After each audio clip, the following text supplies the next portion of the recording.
Ang intense ng mga kaganapan ngayon sa abot kamay na pangarap sapagkat ikakagulat ni Eric ang sasabihin sa kanya ng anak niyang si Justin. Dito nga dahil sa tulong ni Annalyn ay tuluyan nang lalambot ang puso ni Justin at maawa na nga ito sa ina niyang si Giselle, kaya naman ay mapagdedesisyonan niya ngang hindi na sumama sa ama niyang si Eric pabalik ng US.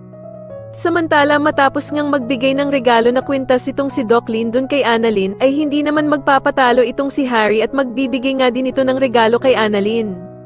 Matapos nga ang naging performance nila Annalyn at Justin, ay masusupresa itong si Annalyn dahil nga sa gagawing surprise message ni Harry habang nakasuot ito ng Santa Claus.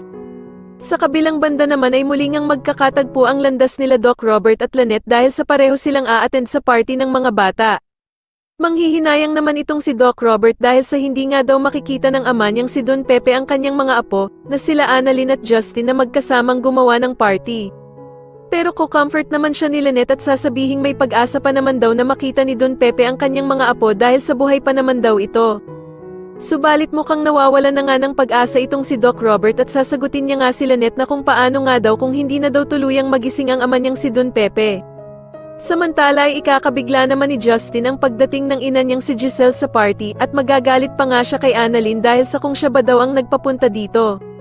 Sasagutin naman siya ni Annalyn na gusto lang naman daw sana niyang magkausap silang dalawang mag-ina. Pero agad namang hihingi ng tawad itong si Giselle sa anak niyang si Justin at aalis na nga lang daw siya.